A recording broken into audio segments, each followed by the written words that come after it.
après avoir fait un cours sur la simultanéité, alors pour ceux qui n'ont pas vu le cours, qui n'ont pas vu la vidéo, la simultanéité, c'est faire des choses en même temps. Maintenant, on va voir l'antériorité et la postériorité. Pour exprimer l'antériorité, en général, on utilise le mot avant. Et pour exprimer la postériorité, on utilise le mot après. Alors soyez bien concentrés, car pendant le cours, je vais en profiter pour vous donner plusieurs règles de grammaire sur l'utilisation des temps. Bien sûr, comme d'habitude, on va voir plusieurs exemples pour bien comprendre. On voit tout ça en détail juste après ça.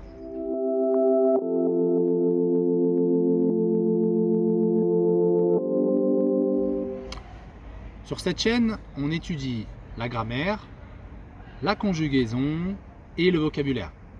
Ce sont les trois matières pour avoir des bases solides en français. L'objectif, toujours le même, est que vous arrivez à vous exprimer librement, sans difficulté et sans blocage. Et je vous assure que c'est possible.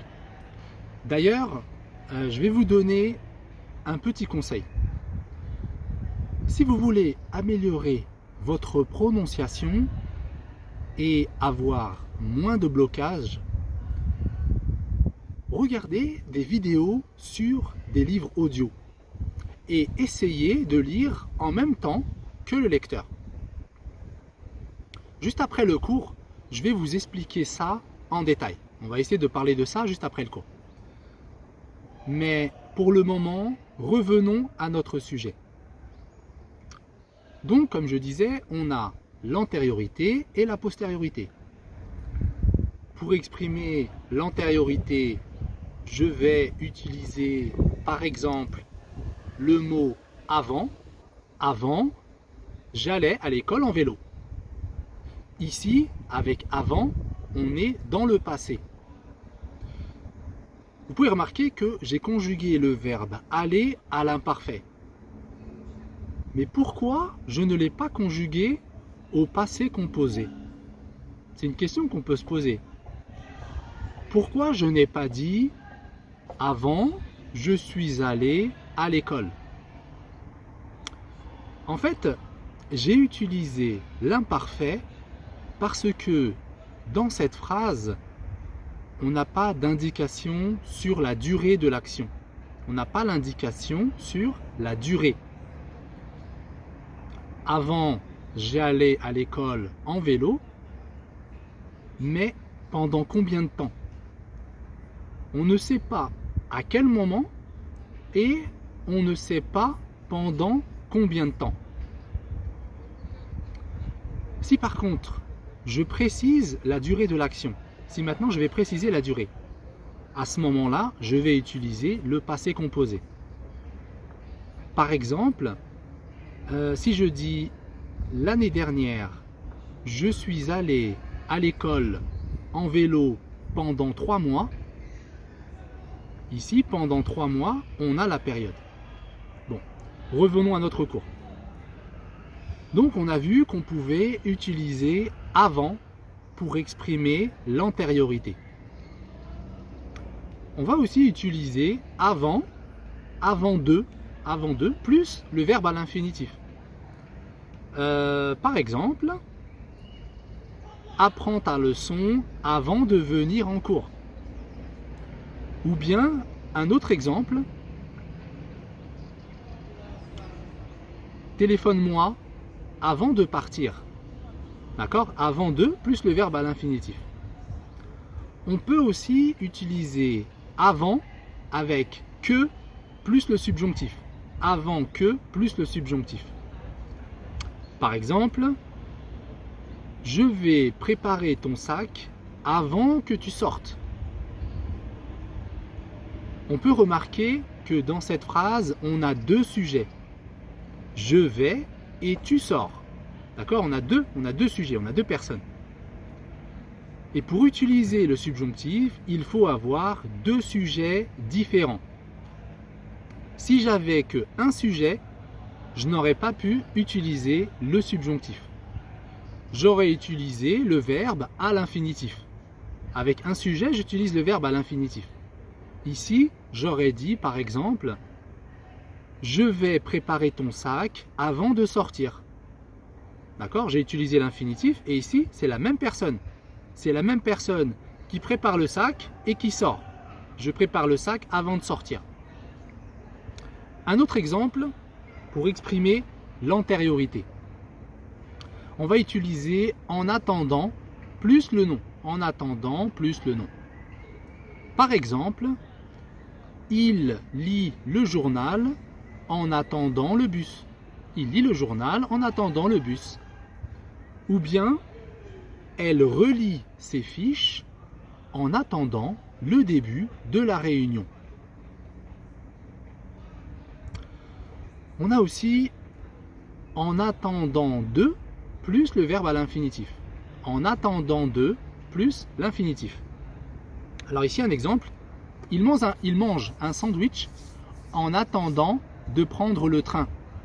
Il mange un sandwich en attendant de prendre le train. On a aussi en attendant que plus le subjonctif. En attendant que plus le subjonctif. Par exemple, en attendant qu'il nous rejoigne, on va commencer la réunion. En attendant qu'il nous rejoigne. Alors, ils nous rejoignent. Ils nous rejoignent, c'est le verbe rejoindre qui veut dire être parmi nous, avec nous. D'accord? Ils nous rejoignent. Il va venir avec nous. Il va être parmi nous. Alors, on a vu quelques exemples d'antériorité. Maintenant, on va voir la postériorité. Donc, la postériorité, ça veut dire une action qui se passe après. D'accord? Après une autre. Par exemple, justement, je vais utiliser après plus le nom. Par exemple, après un long voyage, j'aime bien me reposer. Après un long voyage, j'aime bien me reposer. On a aussi l'expression une fois que. Une fois que. Par exemple, je vais vous rejoindre une fois que j'aurai terminé mon travail. D'accord? Donc, on peut remarquer que dans cette phrase, j'ai utilisé deux temps. J'ai utilisé le futur simple, je vous rejoindrai, le futur simple, et j'ai utilisé aussi le futur antérieur, j'aurai terminé. Alors justement, on utilise le futur antérieur pour indiquer qu'une action se passe avant une autre action au futur simple.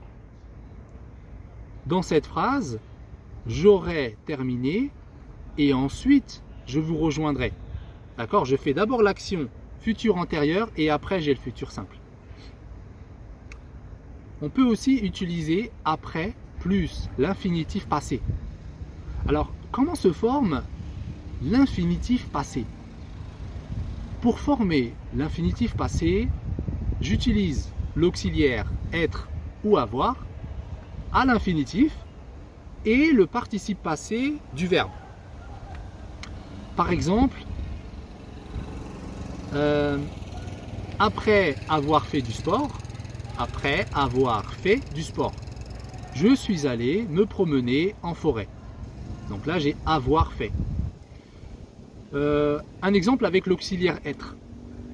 Avec l'auxiliaire être, je vais dire après être sorti du train, j'ai pris un bus. Après être sorti du train. Pour finir, on peut aussi utiliser dès que. On peut utiliser dès que. Par exemple, il nous appellera dès qu'il aura des nouvelles. Il nous appellera dès qu'il aura des nouvelles. Voilà, ce sera tout pour ce cours. Si ça vous a plu, merci de laisser un like. Si vous ne voulez pas manquer les prochains cours de français que je donne, abonnez-vous à ma page Facebook ou bien sur ma chaîne YouTube. Le nom c'est Youssef le français Alors, avant de vous quitter, je voulais vous donner justement un petit conseil pour progresser en communication. Alors souvent, le problème que vous avez, c'est que en fait, vous avez du mal à vous exprimer parce que c'est à cause d'un manque de pratique. Vous voyez, une langue, il faut la pratiquer régulièrement. Donc, si vous n'avez pas l'occasion de... on va marcher un petit peu. Hop. Hop. Ok. Je marche en même temps. Je vais vous expliquer un petit peu ce que vous pouvez faire. Alors comme je disais, souvent le problème, pourquoi on a des blocages, pourquoi on a du mal à s'exprimer, parce que on a un manque de pratique. C'est un manque de pratique qui fait que quand on veut s'exprimer, on a du mal. Alors il y a plusieurs techniques pour améliorer sa prononciation. La première chose qu'il faut faire, c'est justement essayer de pratiquer la langue. Alors, ce que je vous avais dit justement au début de la vidéo, ce qui est intéressant, c'est vous savez, sur YouTube, vous tapez livre audio. Donc il y a plein de lecteurs, ils lisent des livres en audio, c'est-à-dire que vous écoutez. Et il y en a même qui vous font voir le texte. Alors c'est plus intéressant avec le texte, d'accord? Essayez de voir des vidéos avec le texte et en même temps il y a la personne qui lit. Après justement, le travail ça va être quoi?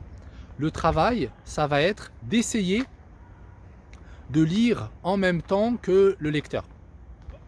Donc comme ça justement ça va vous faire pratiquer. Et c'est important aussi d'essayer de lire en même temps que le lecteur, mais essayez de lire à voix haute.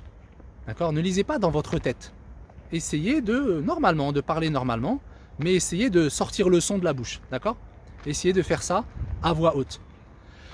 Et en fait, en faisant ça, ça va vous donner comme une habitude. Vous allez avoir l'habitude de vous exprimer, et en même temps, ça peut être intéressant. Ça va vous faciliter le fait de parler.